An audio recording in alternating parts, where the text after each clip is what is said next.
You ask Tiger to solve.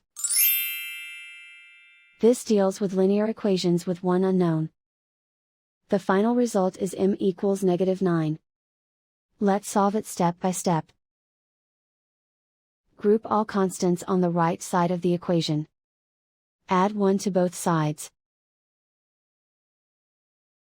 Simplify the arithmetic.